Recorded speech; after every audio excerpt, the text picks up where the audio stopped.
Semburan kemajuan zaman dimanfaatkan secara optimal oleh warga desa di sini. Kemajuan teknologi dijadikan sebagai pengungkit untuk bisa bertahan di era globalisasi ini. Di sisi kota kali ini saya akan mengajak Anda melihat bagaimana kehidupan para peternak bebek dan perajin telur asin dalam merakit tradisi dan modernisasi.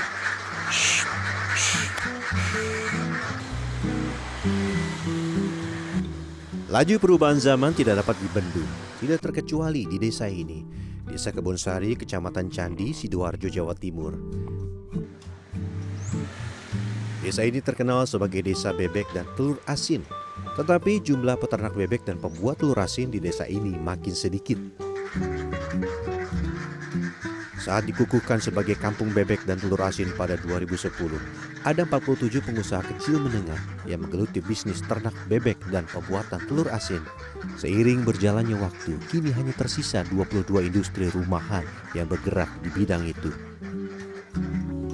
Salah satunya Mariono. Ia meneruskan bisnis telur asin dari mendiang sang ayah setelah terkena PHK di perusahaan tekstil pada 2009. Mariono dan pembuat telur asin lainnya di desa ini tidak mengalami kesulitan mendapatkan bahan baku. Bahan utama yaitu telur bebek bisa didapat dengan mudah. Cukup dengan menelpon, telur bebek langsung diantar sang peternak sendiri. Begitu diterima, Mariono menyerahkan telur kepada tetangga sebelah rumahnya yang bertugas mencuci telur bebek. Sekali mencuci, sekitar 400 butir telur dibersihkan. Setelah telur bersih, Mariono mulai meracik tumbukan bata merah dicampur garam halus. Tumbukan bata merah dan garam halus ini didapatnya dari tetangga yang lain. Setelah dicampur air, telur bebek dimasukkan ke dalam adonan. Gini Pak, masuk. Ya masuk, langsung kita langsung taruh. Oh, gini. Nah, ini ya. Gini ini ditaruh gini berapa lama? Berapa? 10 hari, Pak. 10 hari? Iya, harus 10 hari, Pak. Kudu sabar berarti Pak? Iya, Pak, harus sabar, Pak. Kalau nggak sabar, nanti nggak jadi, nggak asin, Pak. Oh gitu? Iya. Nggak bisa kurang 10 hari? Nggak bisa, nanti nggak enak, Pak, kalau nggak 10 hari. Nggak bisa diubah? Nggak bisa diubah. Aturannya? Minimal 10 hari, Pak. Nggak boleh diubah aturannya? Iya. Nggak boleh. Ya, kesabaran Mariono dan para pembuat telur asin memang diuji. Setelah 10 hari, telur bebek dalam ember-ember hijau ini segera dicuci bersih oleh Mariono. Setelah itu, sang istri Ainun meneruskan prosesnya. Menggunakan senter, ibu dua anak ini melihat telur bebek satu persatu. Setiap telur yang akan dimasak harus dipastikan berkualitas bagus dan layak dikonsumsi. Untuk mengetahuinya, cahaya senter harus bisa menembus ke dalam telur. Jika tidak tembus dan terdapat noda hitam, maka telur harus dibuang karena tidak layak dikonsumsi. Setelah kontrol kualitas aman, barulah panci dinaikkan dan telur dimasak sesuai pesanan. Selain rasa original, ada juga telur asin asap, telur asin oven, serta varian telur asin goreng. Dari penjualan telur asin, Mariono bisa menghidupi istri dan 2 anaknya.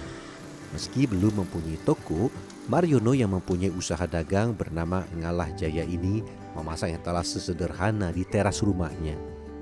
Selain menerima pesanan catering dan berjualan secara online, Mariono juga melayani pembelian eceran dari tetangga sekitar. Nggak mesti ya 10, 15 ya. Ya sekarang ini beli 25 soalnya ada acara sedikit. Yang ori kayaknya udah standar ya. Kalau di sini kan yang rasanya yang paling enak kan yang goreng. Oh, kenapa? Enaknya kenapa? Enaknya teksturnya itu lebih kering. Harga telur produksi kampung ini diseragamkan. Telur asin original Rp3.400 per butir, varian asap Rp400 per butir, varian goreng dan oven Rp3.600. Dalam sehari, Mariono bisa menjual 300 hingga 400 butir. Namun sayang, pemasaran produk ini seperti katak dalam tempurung, tidak bisa menjangkau ke daerah lain di luar Sidoarjo dan Surabaya. Pemasaran kalau lokal sih sekitar lokal kota seperti nggak apa-apa. Kalau bisa ekspor, Pak. Kalau masalah pelatihan ternak biasanya, Pak. Kalau telur ini kalau pemasaran belum ada. Pembuat telur asin sekaligus peternak bebek bernama Hoiron ini pun menghadapi kendala yang sama, pemasaran. Selain itu, ia juga harus berurusan dengan ancaman penyakit unggas. Hoirun yang beternak bebek sejak 2005 ini sering kecewa karena bebeknya yang berjumlah ratusan mati di mangsa penyakit dan ia tidak tahu harus mengadu kemana. Pemerintah itu kadang itu kurang tanggap, Pak. Ya. Dulu itu katanya kalau kena penyakit, kena aratan itu suruh lapor.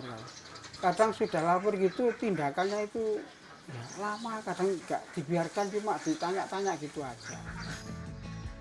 Hingga kini Hairun masih memelihara sekitar 300 ekor bebek. Telur yang dihasilkan ternaknya ini sebagian diolah menjadi telur asin. Mengandalkan mesin pengasap, selain membuat varian telur asin asap sendiri, Hoirun juga kerap menerima telur milik produsen lain untuk diasap.